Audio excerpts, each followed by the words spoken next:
am I the narcissist? And they're not. They're just in an abusive relationship and they were made to feel like they're narcissists.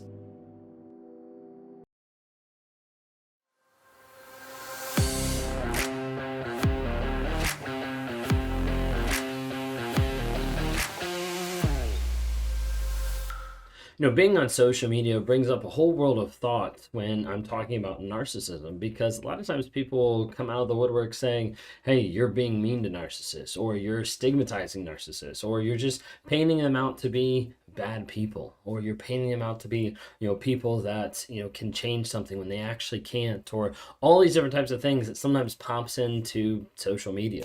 And sometimes they get people attacking me saying like, wait, you're demonizing narcissists, or you're just attacking them, or you're making them feel awful. And when I'm on social media, really the main idea is just to be able to tell my story.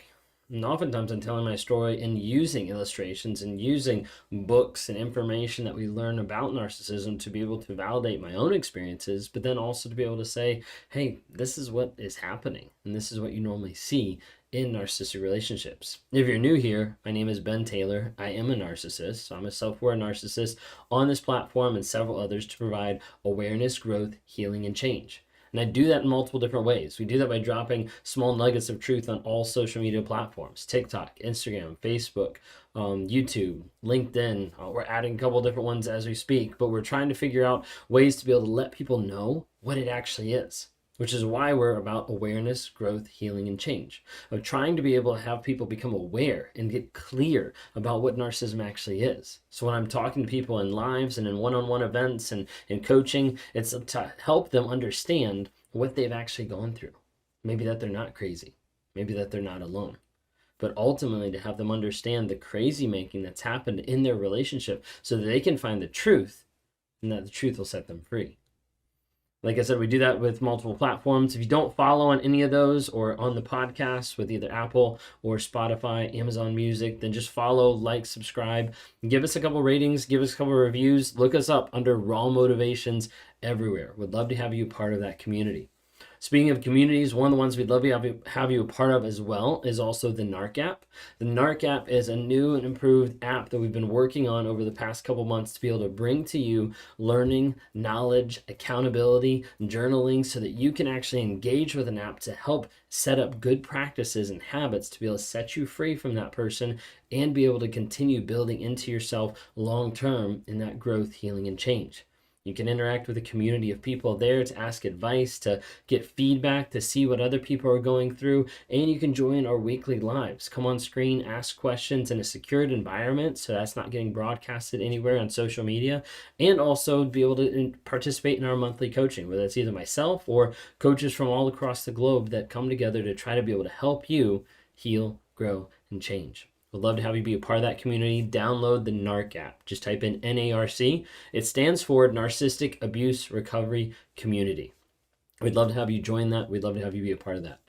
So a lot of times people talk about, hey, you're just making narcissists out to be like bad people, or, hey, like narcissists aren't that bad. They don't have always bad intentions. Like they actually are good people. And a lot of times you'll see narcissists that come out of the woodwork that are like, no, like I'm a good person. I'm a good person. And I'm just kind of like, that's what I told myself. That's what I told myself while I was still cheating on my wife. That's what I told myself when I was still lying. And so it's really hard to believe it sometimes, because I know when I've seen and when I've talked to different people of hearing narcissists and of being myself one, of understanding, hey, when I was telling everybody I was a good person, it wasn't that I thought I was, it was that I had to hide the shit that was underneath. And as a result, I'm going to blame it on someone else. I'm going to excuse it away. And I'm also going to try to justify it saying like, no, I'm actually a good person. Like it's actually okay. I'm actually this way. And so a lot of times when I see people reach out or I see people kind of attack and they're like, no, narcissists are good people, they're not all abusive. I'm just like, a lot of times their actions tend to be abusive in nature. You see, with narcissists, we want to be able to focus on their actions versus words, because otherwise that's why you're confused. That's why you've struggled with cognitive dissonance. And when I work with people one-on-one, the idea and the object is to bring clarity and to help discern between fiction and reality and help you see what is actually true in the relationship. What have they demonstrated? What have they shown? And to be able to help you understand that on your journey. Because otherwise the actions and the words don't seem to match up. I'm a good person, but I do this. I'm a faithful person, but I cheat. I'm a good person, but I lie. I'm a good person, but there's always another twist, another issue behind it. So a lot of times people say, hey, you're just attacking narcissists. You're just labeling them as abusers. Well, a lot of the actions that make up narcissistic personality disorder end up being very abusive. Are they abusive just by themselves or just stand alone? No, not necessarily. But a lot of times when you have five or more, which is what you need to be diagnosed as a narcissist with the DSM-5 and the 9 traits that are in it, got more videos on that. But you have to have those five. But when you have more of those, they end up stacking up to being someone that ends up being abusive. And just a couple of them to give you an idea: a high sense of ego. Like looking at the ego, the grandiose thought process, the idea that, like, wait, I'm better than everyone else. Oftentimes you see this in like the workplace environment of like everyone else is stupid. Like I'm the best person. It can only be done my way. There's no other way to do it. Maybe I have the best ideas. Maybe everybody is an idiot. Maybe every job that's fired me, they just didn't know what they were losing. But in reality, a lot of times there's a reason because of that ego, because of degrading other people. And normally it comes out in degrading, in devaluing other people because that ego is so fragile, but it appears so big. So I have to bring everybody down to my level or lower so I feel better about myself. Think of entitlement. Entitlement, oftentimes it comes to the place of like they feel entitled to take your money, to take your time, to take your life, to take everything from you. And oftentimes it's not just entitlement of like physical things, of like money, cars, houses, whatever it might be, but a lot of times emotional things. Of stealing a lot of different attributes of who you are, of mirroring you to be able to get exactly what they want out of you when they never are that way. A lot of times the entitlement comes down to compliance of like, hey, I want you to do what I want you to do right now.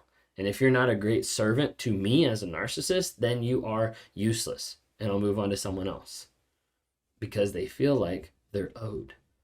And as a result, when you build someone up, when you get to a place where someone feels like owed, it ends up being abusive in nature because, hey, you owe me your time, your money, your attention, your sex, everything like that. You owe that to me. And people don't. But oftentimes they take it to an extreme and it ends up hurting and damaging other people because of that. Think of envy.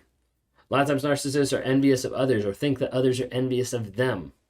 They can end up using this to manipulate, to manufacture emotions in another person, which ends up being controlling. To control another person to make them think, feel, act a certain way because maybe they're triangulating. Maybe they're cheating. Maybe they're gaslighting in different aspects. But being envious of another person isn't necessarily like an abusive trait. But when it starts going farther with that, that's when you start seeing it becoming more abusive. Think of the aspect of empathy. You'd be like, well, empathy can't be abusive. Well, not having empathy oftentimes leads to the acts of doing things that are abusive and not caring. If I can slap you in the face and I don't feel bad for it, then what's to stop me from doing it again? And a lot of times you'll see narcissists repeat the same actions or go through the same cycles over and over and over again because they don't have any remorse of how they've treated you or how they've treated past supplies. So it's one thing to think of. So ego, entitlement, envious, empathy. And for anybody who has like a problem with those all go back to the DSM-5. I'm not making them up. Okay? Being on social media and talking about narcissism and people saying, oh, you're just attacking narcissism, a lot of what I say and a lot of what I go through is just telling my story. It's just telling different ideas and thoughts and feelings and concerns that I've had being a narcissist, as I've had growing and learning through all this. Sometimes it's very specific to me. Sometimes it's generalized and it's still back to me. It's still experiences that I've had.